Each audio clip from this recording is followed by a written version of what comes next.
not too late to start transplants. So if you want to start your transplants, go ahead and go get those seeds quickly. You can start both your cool season crops and your warm season crops still. So today we're looking at how to do that, and we've got some of those seeds pulled. So we've got some different pak choi, also some cauliflower, as well as some peppers, tomatoes, and eggplants that we're going to start. Now, it's pretty simple. What you're going to want to do though is make sure that you have some trays or some flats and some good loose potting soil. The thing about starting transplants indoors is that you have to provide everything that nature normally would provide outdoors in order to get those seeds to germinate. And of course, we're doing this earlier in the season, so we need to supplement with light and moisture and also some warmth. So you can see I've got some trays here of potting soil.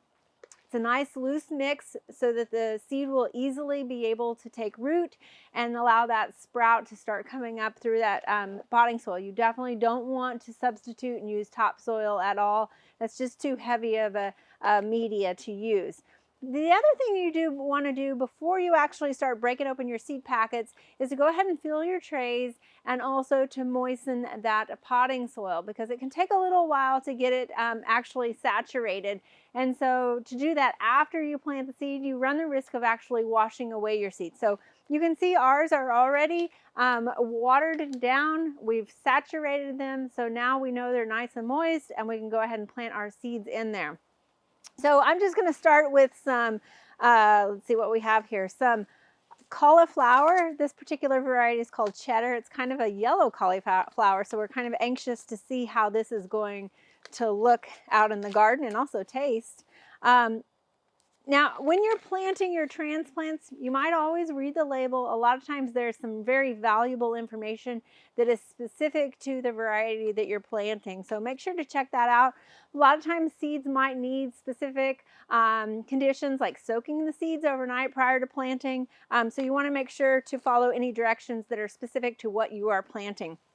Now you can see the seeds are actually very tiny. And so what we're going to do is just plant about one seed per hole so that we make sure to take advantage of all of these seeds. You can use a pencil to put a hole in there, and we're just going to go about 1/4 of an inch down because these are such small seeds. And we're only going to sow about a 6-pack per plant that we have here. You can use a pencil or a dibble. This is a dibble that you can simply just press down and make holes in your potting soil that way. We actually built these a few years ago, so if you want to check that out. So we've got our seeds here, and we're just going to drop one seed in there. Now, if you're working with some old seeds that maybe you have had from previous years, what you might want to consider doing is planting a couple of seeds in each hole just to make sure that you've got some germination, because those seeds might not be quite at the germination rate that newer seeds would be at. Now, we've got those in there. I'm going to make sure and label this too before I move on to the next one.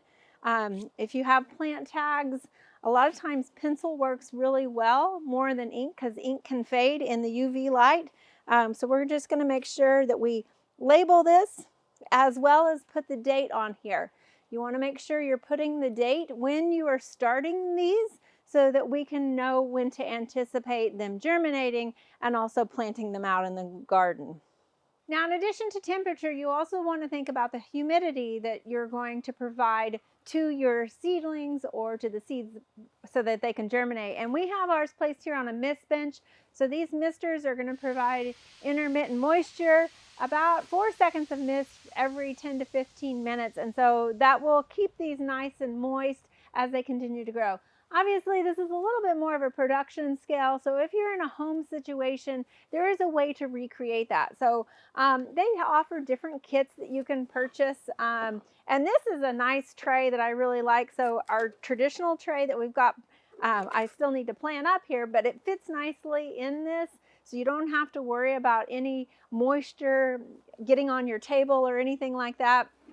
The other thing is that you can then get a grow light like this and just place it over so that we make sure to provide our seedlings plenty of light. This comes on a chain, so as our seedlings start growing, we can actually pull that light up. You want to provide that light really close, because if you start noticing, if your light was like up here your seedlings are going to start to stretch. Or if you don't provide them with adequate light and just put them in a sunny window, you might notice that your seedlings are stretching a little bit.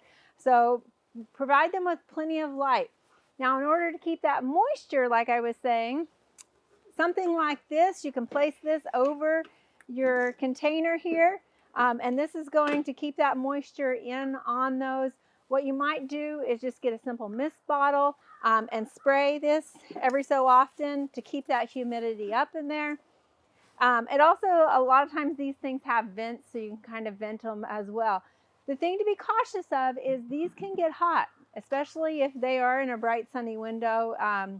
Be careful of that because you're creating a greenhouse effect. So seedlings can get too hot, which will also be detrimental to them as well.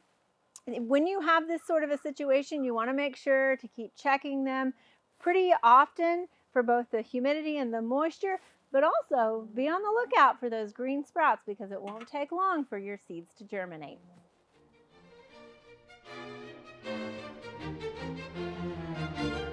We hope you enjoyed this video as part of our Oklahoma Gardening YouTube channel. You can also find even more videos on the OK Gardening Classics YouTube channel. And join us on social media for great gardening tips, photos, and discussion.